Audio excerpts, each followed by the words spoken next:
And it is hosted by the association's technical team of RSC, Restore a Sense of I Can. It is an integral part of our lead up to CAPS Trinbago Virtual Conference 2021. I am Sonia Mehes Prasad, Principal of Lakshmi Girls Hindu College in St. Augustine, Trinidad, and President of the Association of Principals of Assisted Secondary Schools, APAS. Our theme this evening is one with which we are all very familiar by now, and that is innovating education with technology. All of us would have climbed that steep learning curve, rather hill, as I like to call it. We have been on a steep learning hill for the past 9 months in particular, and we have all learned to a certain extent and adapted to a variety of technology productivity tools. As administrators, we have used various platforms to manage our school plans, for training and for meeting with our school community, with our teachers, our parents, and our students. And indeed, we would have engaged in using these productivity tools to a very great extent, given our virtual reality. So this evening's session is both timely and relevant. And I am sure that we are going to come away from it learning a lot more than when we started off. Taking us through our program are our colleagues from beautiful Belize, who continue to underscore our Caribbean connections and our oneness as educators throughout the Caribbean. It is with great pleasure that I now hand over to the eloquent, talented, and very capable hands of our team of moderators, Mrs. Salumi Tillet and Mrs. Maria Johnston, who will do their introductions and take us through the rest of this evening's session. Salumi and Maria, I hand over to you.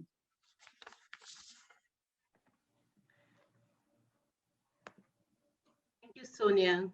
Good night, colleagues from across the Caribbean. I am Salumi Tillet, the principal of St. Catherine Academy in Belize, and a member of the CAPS family since 2003. I am honored to be your co-host for tonight's Thoughtful Thursday. Last week, we were invigorated and stimulated by the opportunity to see technology through the lens of a leapfrog moment provided by COVID-19. It was an opportunity to jump into the future, even while we seem to be standing still. The question to us is, how will we respond as leaders? Stuart Brand says, I caution you that once new technology rolls over you, if you are not part of the steamroller, you are a part of the road. Whoa. As you listen to the presenters tonight, and you learn from your colleagues in the breakout room, you decide which one you want to be, the road, the steamroller, or the driver at the wheel. Food for thought. And I'll pass you on to my co-host, Miss Maria Johnston.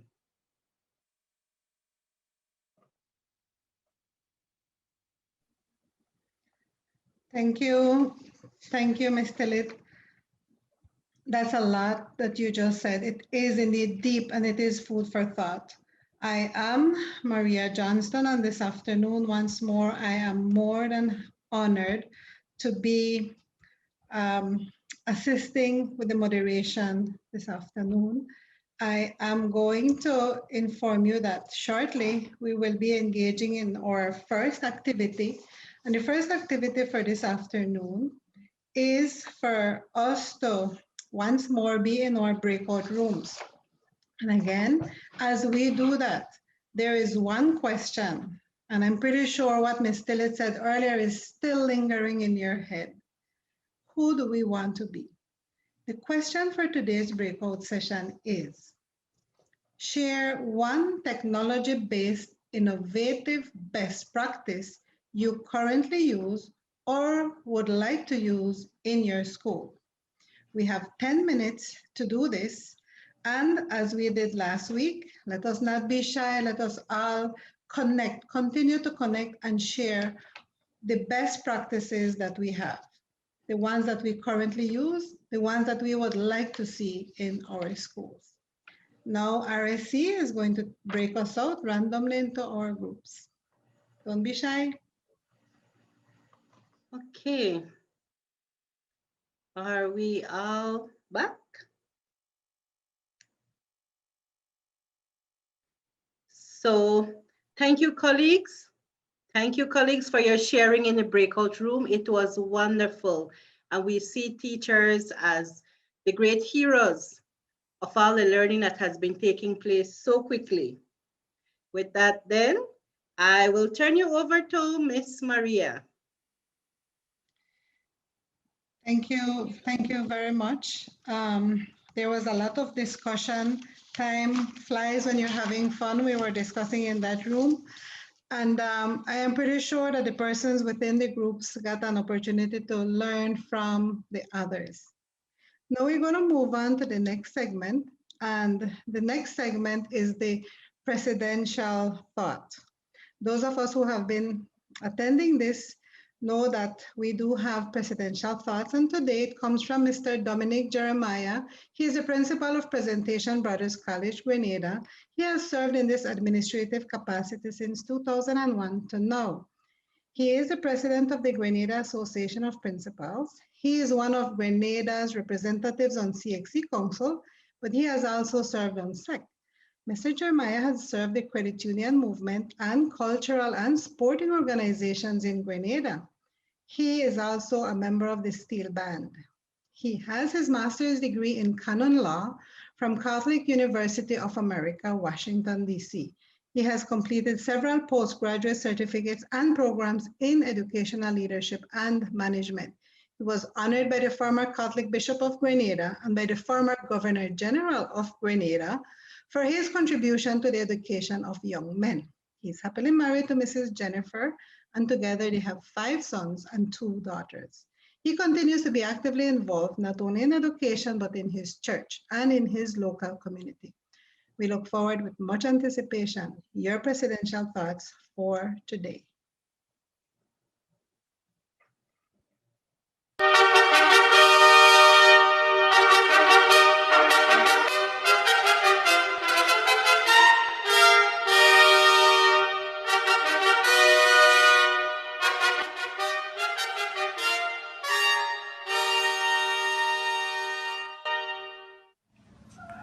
Good evening, colleagues around the region. Anytime an educator allows his or her imagination to flourish and is not afraid to try new things, the outcome will be innovation in education.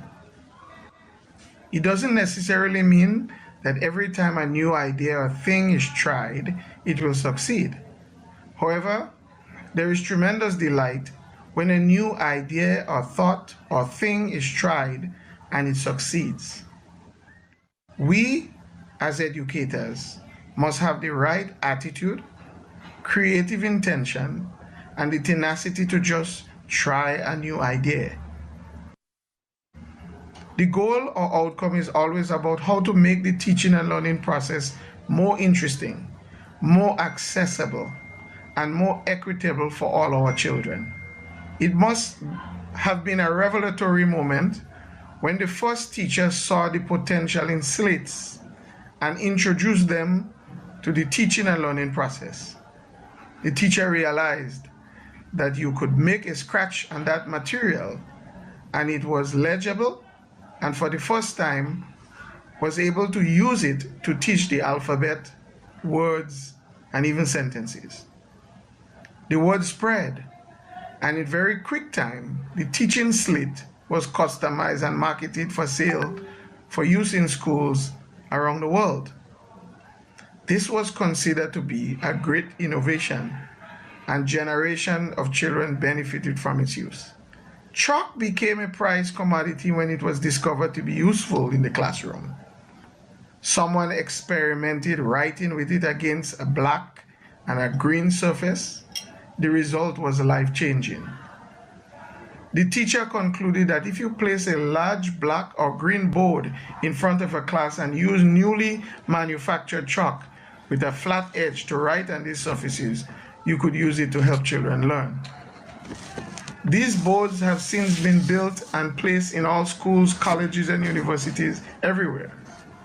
What started as an accidental discovery, when introduced to teaching and learning, became an indispensable tool for educators. As innovations in education evolved over centuries, the expression chalk and talk now has a derogatory connotation. Whenever it is used, it suggests a stagnation or a lack of creativity in introducing new ideas or strategies into the teaching and learning process. The goal is to move beyond the chalk and talk to innovations. With the introductions of textbooks, notebooks, 3-ring binders, pens, pencils, transparencies, overhead projectors, test tubes, beakers, microscopes, scale rulers, braille, WhatsApp, cellular camera, even whiteboards, sewing machines to desktop computers, just to name a few, a tremendous amount of innovation and evolution have taken place in education. As a result of the advent of new technologies, the opportunities that COVID-19 have compelled us to explore for the survival of our teaching and learning processes, the sustainability of our school communities, we must continue to be open to new possibilities with emerging technologies for education and others that can be adapted to help our students learn at their own pace according to their intelligences and to be able to interact in great depth with the content that they're exposed to during the teaching and learning process. Despite the awareness that have evolved over the last decades, the expeditious strides that our education system around the region have made as we search to find solutions for the survival of teaching and learning during this period, we must be sober and keenly aware that we have not arrived as yet, and that the story about innovation for or with education in our part of the world is just beginning to unfold.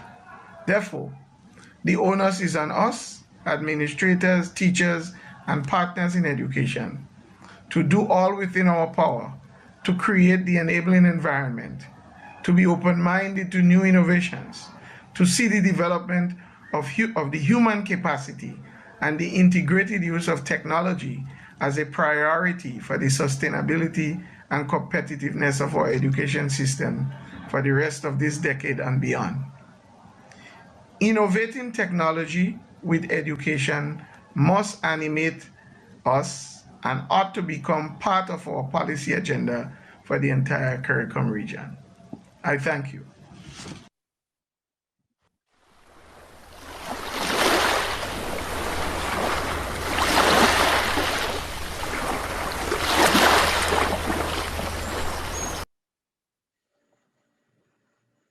Thank you for that rich historical sharing, President Dominique.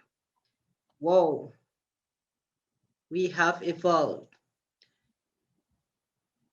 And as we think of all the many things that we are bombarded with in the past and today, We also must think about our wellness. We must breathe deeply and think about what we have to do today to cope with all that's ahead of us. And so for our moment of movement, I turn you over to Miss Maria Johnston. Thank you, Ms. Salumi. And it is true that every Thursday we have been reminded of the importance of self-care. You know, as principals, as leaders in our school, there is a lot that we go through. And today, Eileen Tun, who is a teacher here at my school, will engage us in some mindful breathing exercises as an inner movement, exercising our lungs and even our inner being.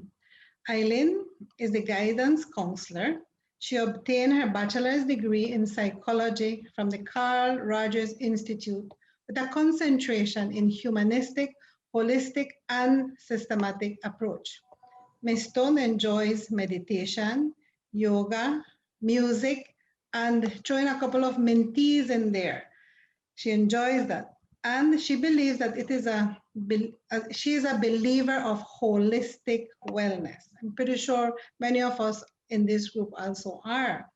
She is passionate about sharing her knowledge and learning from others, as she believes that while she is the expert in psychology, others are the experts in their lives, and together they work hand in hand to attain the same objective. Ms. Stone is currently enhancing her knowledge and skills as she pursues her master's degree in humanistic psychotherapy. One of her many goals is to break the stigma of mental health in Belize, to help individuals break family patterns, and to be catalysts of change, first in their life, then in that of others. She believes persons have the capacity to heal, they just need a companion to guide them along the way. I invite you now to imagine yourselves in front of our peaceful Mayan Belizean temples as you listen to our beautiful Belizean flute and to unwind and to recharge with Eileen.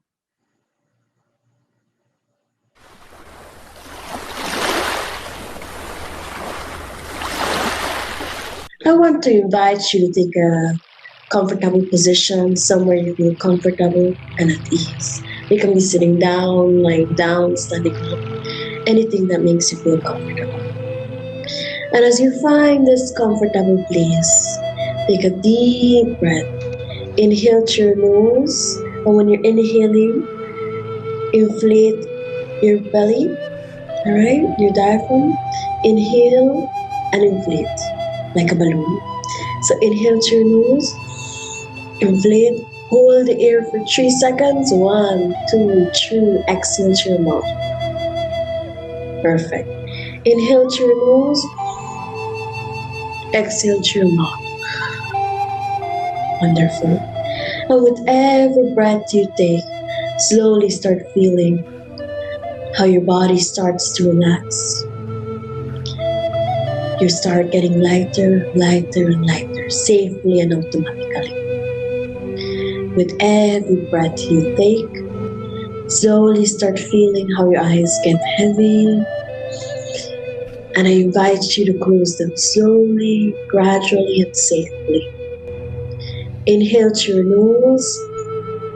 Hold for 3 seconds. 1, 2, 3. Exhale through your mouth. Perfect. And with every breath you take, inhale peace, love, and tranquility. And with every exhale you have, exhale negativity, stress, tiredness, and anxiety. So inhale through your nose for 4 seconds. 1, 2, 3, 4. Hold for 4 seconds. 1, 2, 3, 4. And exhale for 4 seconds. 1, 2, 3, 4. Release. Wonderful. And slowly start feeling how love, tranquility, and calm are surpassing every part of your body, of your mind. And you're letting go of any negativity that might be in your mind or in your body. Inhale through your nose, exhale through your mouth, release.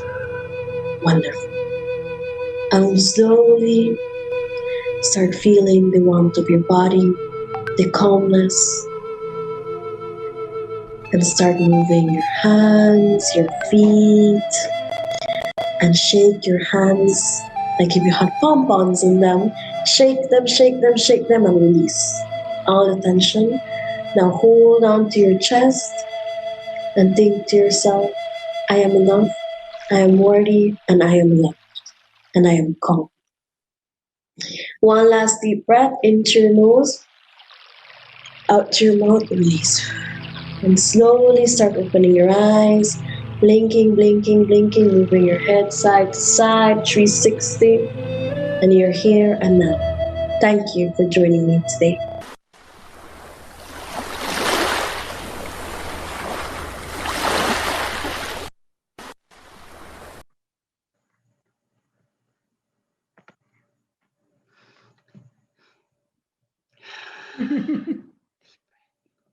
Thank you, Miss Aileen Tone. That was wonderful. And now we come to our feature presentation, our keynote speaker, Dr. Aaron Lewis. Aaron Paul Lewis, PhD, MBE, is a Belizean-born Caribbean scientist. In 1987, Dr. Lewis won a USAID scholarship to pursue a first degree in math and physics at South Carolina State University. But he did not stop there. Today, he holds his PhD from his alma mater. Dr. Lewis's graduate research focused on matter, low temperature physics, and nuclear physics. He did pioneering work on multiple large, highly spin-polarized HD targets at Syracuse University, Brookhaven National Laboratory, and at the Nuclear Physics Institute in France. In 2002, he returned home to help to develop his beloved Belize. He taught at the University of Belize for 18.5 years and served as assistant professor of physics and math and as dean of the Faculty of Arts and Sciences and of the Faculty of Science and Technology. Dr. Lewis was successful in securing several nuclear science projects with the International Atomic Energy Agency, and he used these to establish laboratories at the University of Belize where nuclear science techniques are utilized for research. In 2015, he received the prestigious MBE Award for his contribution to science and education in Belize. He is married to Karen Lewis and has 2 beautiful daughters. And I must say that despite his very busy schedule, he is a supportive and involved parent in his daughter's school. His contributions range from academic and curriculum advice to working for long hours at the school fairs. It is my great pleasure to introduce my friend, the scientist, Dr. Aaron Lewis.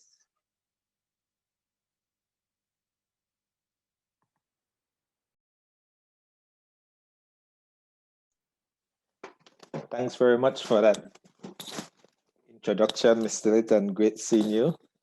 And I want to thank everyone for the invite as well.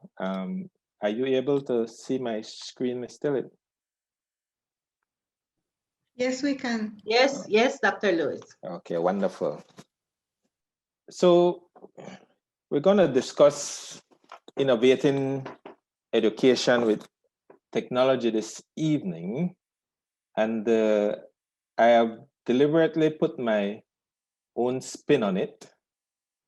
And so let's start. So we're actually going to be talking about ordinary differential equations. So I think I got everybody's attention right about now. And the reason why I want to do that is because mathematics is simply the language of nature. So my objective today is to get each of you to think of mathematics in a different way. And I'm going to use technology to hopefully achieve that goal. So our real topic today, using ordinary differential equation, given that we are in the month of February, we're actually going to be talking about the mathematics of human behavior and relationships.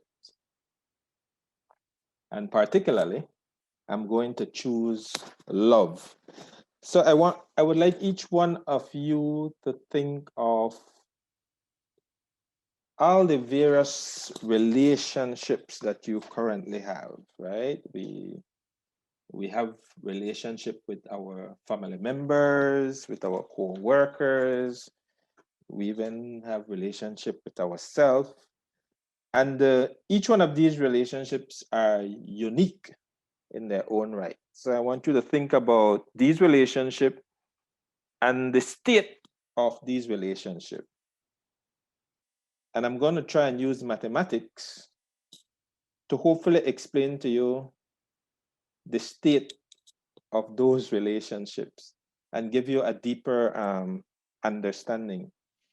One of the reasons why I chose this topic as well is because people tend to think that mathematics is just this thing that is abstract. But actually, mathematics is involved in all aspects of our lives, and we really cannot get away from it. The software that I'm using today is Mathematica, which is a software that is very convenient for teaching mathematics, but it's also used at various levels of education and in different fields as well. So I'm going to talk a little bit about our current situation, introduce the idea of mathematical modeling, right? For us in the Caribbean, during hurricane season, we pay a lot of attention to the weather report. And we should always think about, well, how is it that, scientists are able to predict weather pattern, weather behavior, and so on, right? That's mathematical modeling. I'm going to familiarize you with some of the terminologies and talk a little bit about the softwares, and then we're going to explore and analyze different scenarios about love and relationship. So we cannot escape it.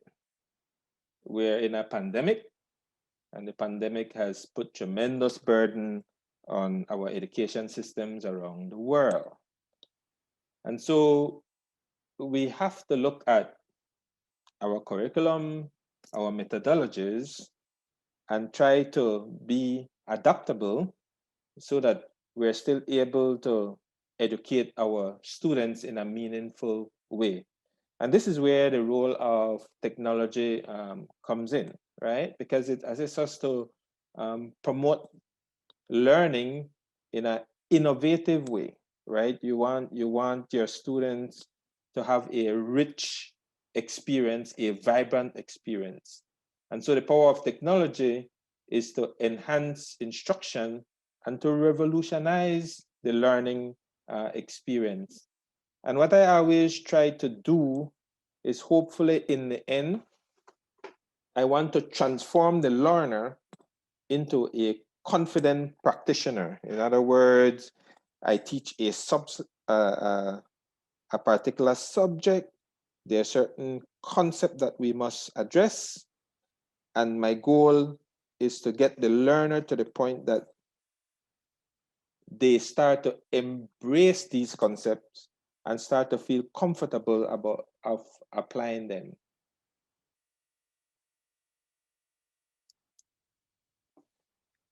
So let's talk about this thing and the relationship with mathematics and love. Let's talk about our feelings, right? Feelings varies from time to time. And in mathematics, the way how we capture change, if you look on my screen, where I have d feelings divided by d time. So this is telling us how does feeling change over time? And so we're going to use the concept that feelings change over time rather than remain constant. We're going to use that concept, apply ordinary differential equations to it, and then predict how the relationship will evolve over time. So if we're talking about love, might as well we talk about Romeo and Juliet. So my variable, remember a variable is just a placeholder, right? To keep it simple. So R here denotes Romeo's feelings for Juliet. Clearly J denotes Juliet's feelings for Romeo. And the change, the RDT, represents the change of Romeo's feeling for Juliet over time, and dJdt denotes a change for Juliet's feeling for Romeo over time.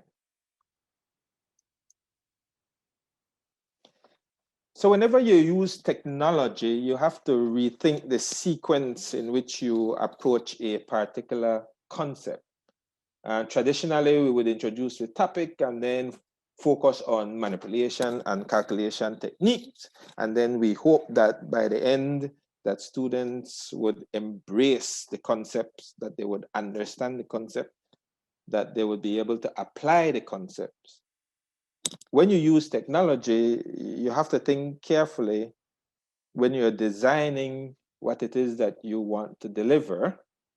And one of the advantages with technology is that it allows you to explore, analyze, and inspire your students from the onset, right? So in other words, the focus there is to learn how to use the tool, create scenarios, spend some time explaining the result, and then you go into the manipulation. In other words, the actual problem-solving techniques, right? Focusing on the algorithms and things like that.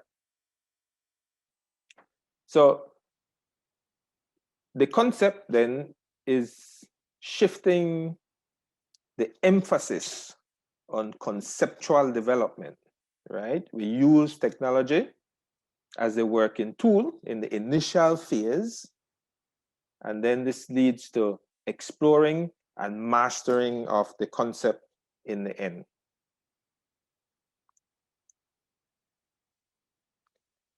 So whenever you think about what platform you're gonna embrace, what softwares you're gonna use, you have to think about the subject areas that your teachers need to develop and how these tool feeds into these subject area in a seamless way, right?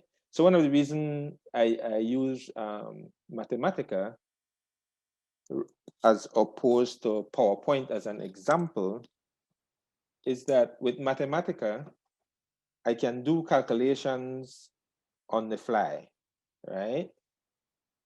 It will allow me at any point in time to do a calculation and then render the result. So you can see that I'm able to interact with my presentation. And in this case, the figure, I can turn it around, have the students get different view as well. I can make changes right away. So if I type in a 2, for example, here, and I try to solve it, so you can see that the top portion of the figure change, right? And Mathematica can do all sorts of things. If I ask it for the population of Trinidad, for example, or the weather in Belize, it's able to give me that.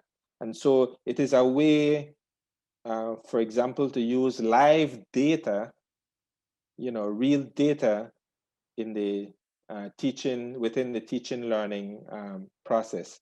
I'm not gonna execute the population of Trinidad or the weather in Belize at this point in time, but we can do that at the end. So moving right along. So remember, R represents Romeo's love over time, right? So whenever R is greater than 0, obviously Romeo loves Juliet. When R is less than 0, Romeo dislikes Juliet. And then R of 0 represents the initial phase. What's the starting point, right? So R sub 0 here represents Romeo's initial love for Juliet. And the same thing applies for Juliet. J represents Juliet's feelings over time, J of T. When J is positive, greater than 0, Juliet is in love with Romeo. When J is negative, Juliet hates Romeo. And the initial stage, J sub 0, represents Juliet's initial love for Romeo. So now how do we take this and transform it into a mathematical representation? So let's look at the equation. Let's focus on Romeo's feelings first. So remember, dr dt represents how Romeo's love for Juliet changes over time. That's the rate of change, right? If you look at the first part of the equation, A sub R times R, right? So what this portion represents is Romeo's own feelings for Juliet, right? And A sub R represents the extent of that feelings. So obviously when A sub R is positive, Romeo is in love with Juliet. When A sub R is negative, Romeo dislikes Juliet at that point in time, right?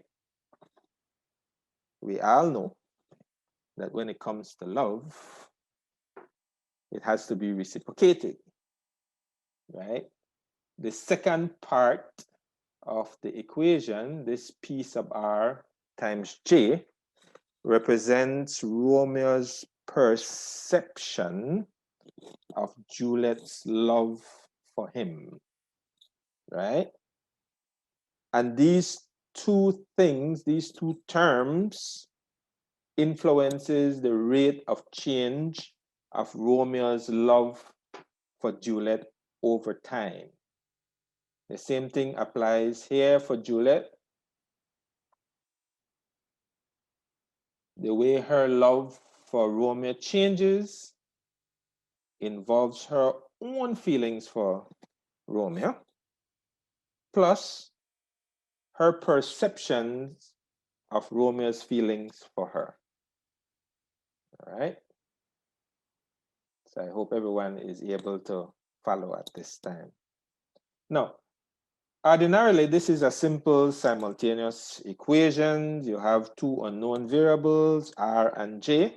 The complication comes in because we're talking about the rate of change of Romeo's love for Juliet and the rate of change of Juliet's love for Romeo. So this is where this becomes a ordinary differential equation. Now let's think about it. If you're working a problem and you need to find the square root of a number, you already know that you can go fetch your trusty calculator and use your calculator to find the square root of that number and then bring that information back into the calculation process. So when you're using the calculator, that is an example of you using technology to facilitate the calculation process and to facilitate the learning process. Now here, where perhaps most of you aren't familiar with ordinary differential equation, so this is where technology comes in, right? So we will use a tool for us to understand how these two equations interacts with each other. Now, I've deliberately chosen the simplest scenario, right?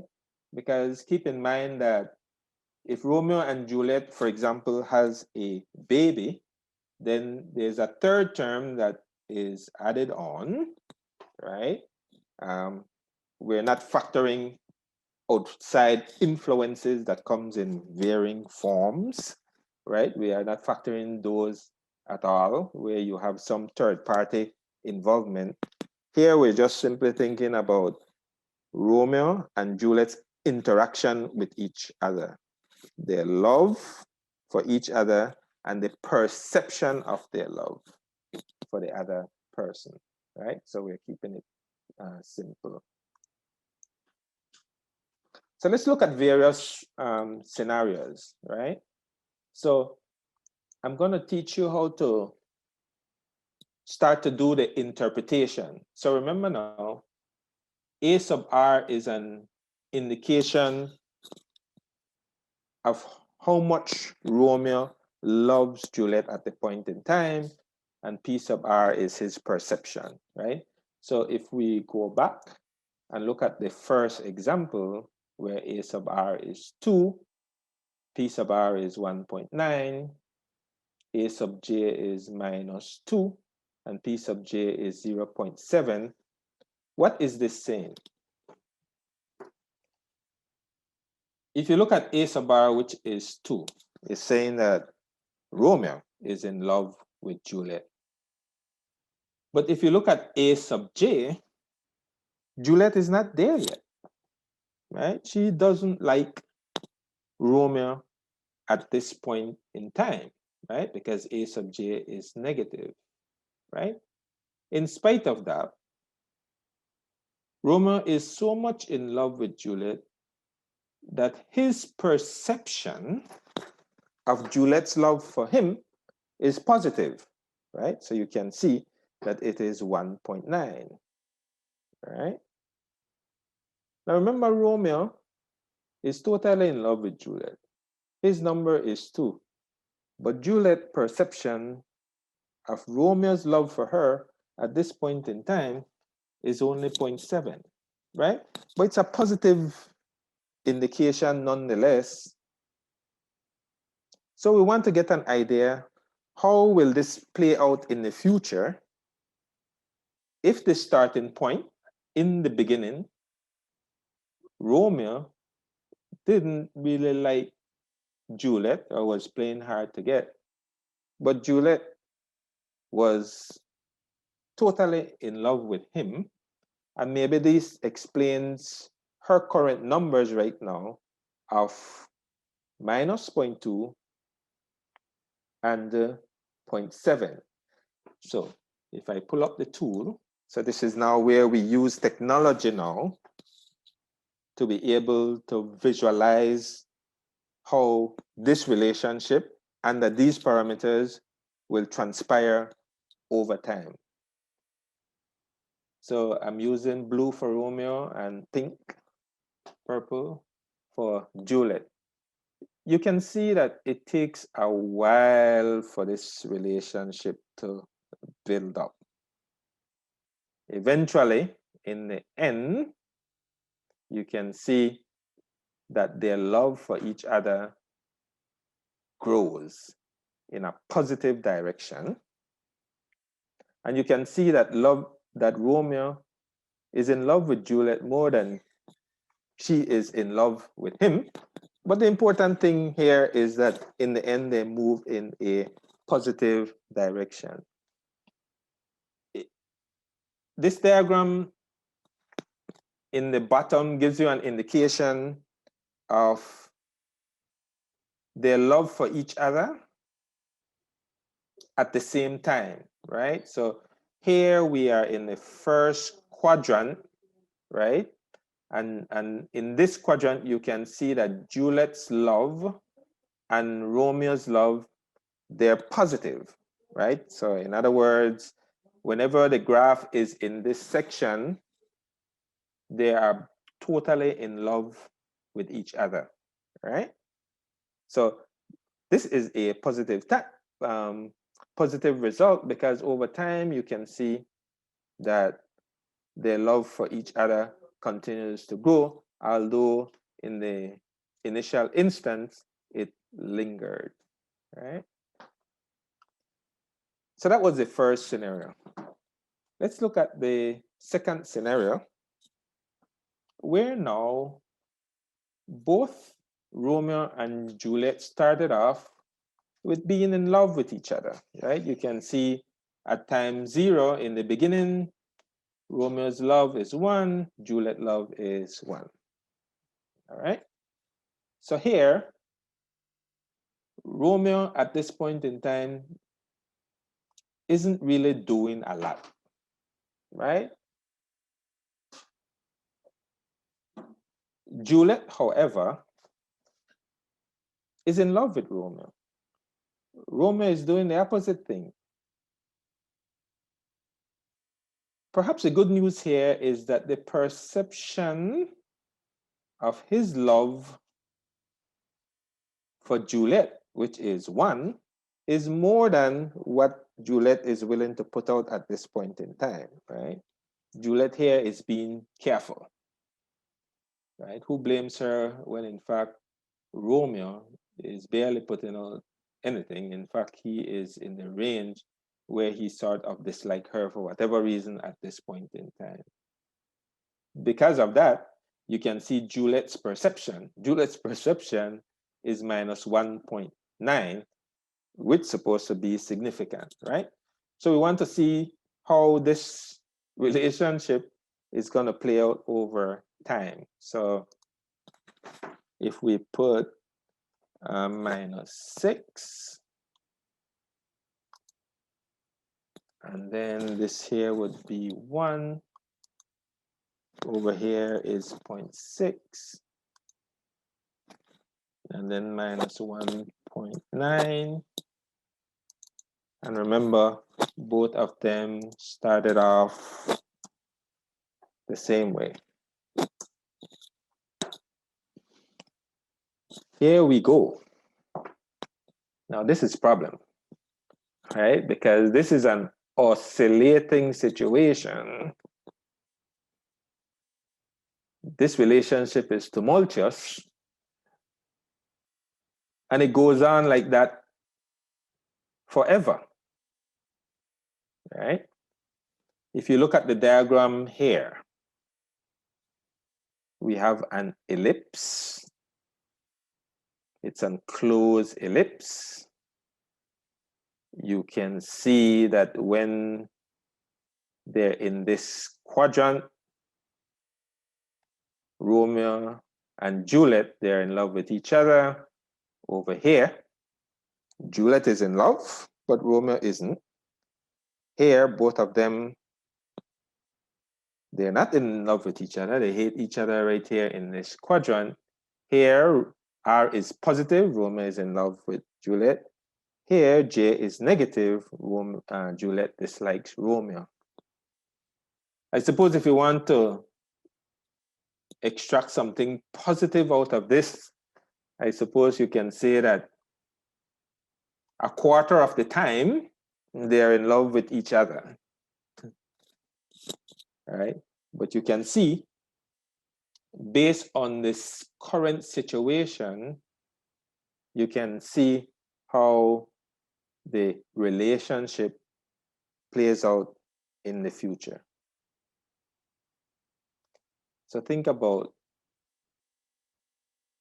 the list of relationships that you put together before I started, and where those relationships are, and perhaps why. Let's do 2 more scenarios. So here, Dr. Romeo, Lewis, yes? could we just do maybe one more? One more? One more is fine. It's fascinating, but if we could do one more, that would be perfect. Okay, so let's see one that gives us a funky result.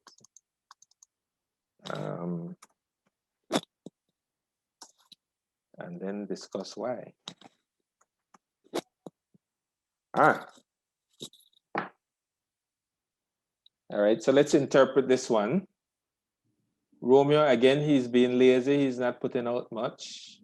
He probably doesn't realize that we're in the month of February. He's supposed to be in love. In any case, what he's putting out is negative, compounded by the fact that his perception of Juliet's love for him is extremely negative. Meanwhile, Juliet is trying, right? She is in love with him, albeit mild, right? And she's committed. She's committed because she clearly demonstrates that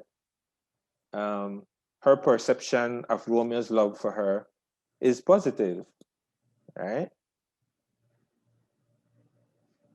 Now notice here that the relationship started and it started to oscillate, right? The bad news here perhaps is not necessarily the oscillation, because there will be ups and downs in relationship. The worst thing is that this oscillation increases over time. This is not good, right? And you can clearly see, if you look at the diagram in the bottom, how the relationship starts. You can see this, it's a love and hate situation, but it's even worse because as time goes on, yes, when they're here, they're really, really, really in love, but by the time they get here, it's a love-hate situation, and this love-hate situation is growing.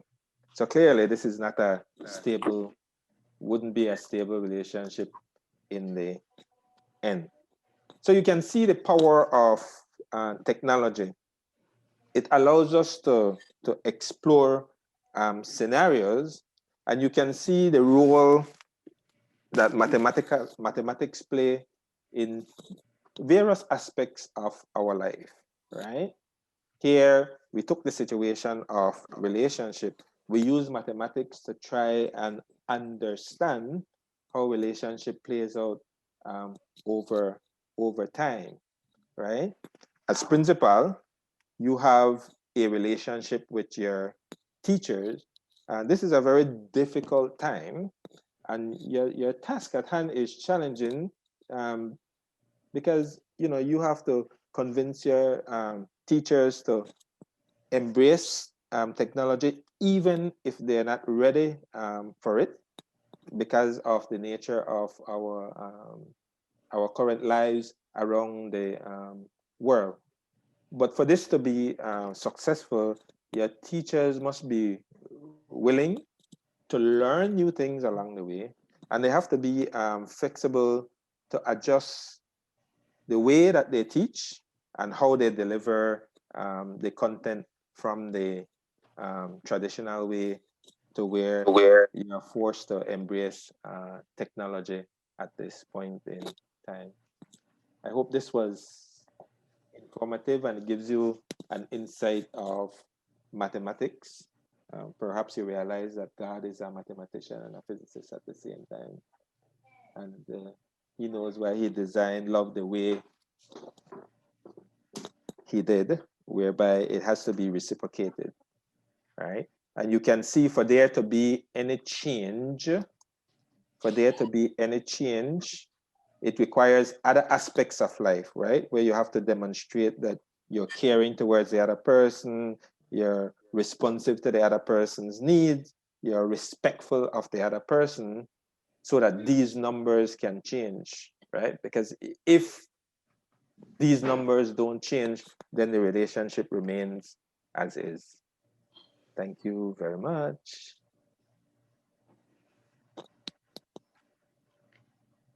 Any questions? Thank you very much, Dr. Lois.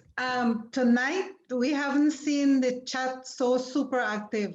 You should see all the questions, all the comments, people having a wonderful time. Thank you much. We don't have much time for questions, but thank you for bringing the abstract to life and rationalizing love. I've always heard that mathematicians do that, but oh my gosh, now we see it, and we even married math and literature. How awesome, how awesome. But the mathematicians in this forum, they had a blast, and others, I'm looking at the chat, they were just into it. So thank you once more, Dr. Lewis, for being with us. Yeah, I wanted to show how powerful technology is, right? For example, some people had some questions too about the software and so on. But in the interest of time, we're going to be dialoguing with them. So if they need some more information, we can put them in contact with you. Sure. Would that be okay? Yeah, sure. Great. So, and thanks for having me as well. Thank you too. And our audience, we thank you. We know you went a couple of minutes overboard, but I know it was well worth it. You are having fun. I'll pass it on now to Ms. Tillet. Well, all good things come to an end. And before we close off, I want to invite our guests to please give us feedback. It helps us tremendously to plan going forward. And it's just 3 short questions in the chat. Please click in, answer the questions while we conclude. Now, Dr. Lewis, I don't know how you manage to combine IT, counseling, social studies, math, lit, and all of that, and made it fascinating. I love this story, but I might need to go to the remedial math class. I'm not sure where that is, but you have one student for the remedial math class. Although Sure. I could tell that the math teachers love it. Yeah, there's another talk I give to my physics students, and I use physics to teach them why it doesn't make sense to hate or to be racist, right? So yeah, it's the power of the technology. Yeah. That is so fascinating. So we can tell why you are this brilliant Caribbean astrophysicist, and you study make those things simple that would be complex to the ordinary person. Thank you so much, Dr. Lewis. I think you fascinated all of us tonight. And unfortunately, as I said, all good things come to an end. And we are all in this journey together to decide how we as a Caribbean body will powerfully and purposefully work to make technology be the catalyst for our region. We certainly don't want to be the road that the steamroller will pass over. With your help and the help of all the persons here tonight, we are going to be the drivers that will ensure technology works for us and for our students. Thank you so very much. Again, colleagues, please remember to complete the questionnaire. It's very, very brief. And we will also ask our organizers to ensure that Dr. Lewis's email is available so you can look him up should you want to continue this conversation. Thank you. Thank you, Ms. Tillet. And a reminder as you're filling out your evaluation that next week we're going to be having Ms. Dion Chamberlain. She is a published author of 5 books in a leadership series. So I know this interests you. She says that if you can dream it, you can achieve it, but only if you take action. So that's something to look forward to next week. And also a reminder of the CAPS Virtual Conference 2021. Make sure that you keep that space open. And with that, colleagues, we conclude another series of Thoughtful Thursdays. Thank you very much for your attention, Dr. Lois, Ms. Eileen, and Mr. Dominique Jeremiah. Thank you so much for helping us out today. You're welcome. You're welcome. Anytime. Thank you. Thank you. Good night. Good night.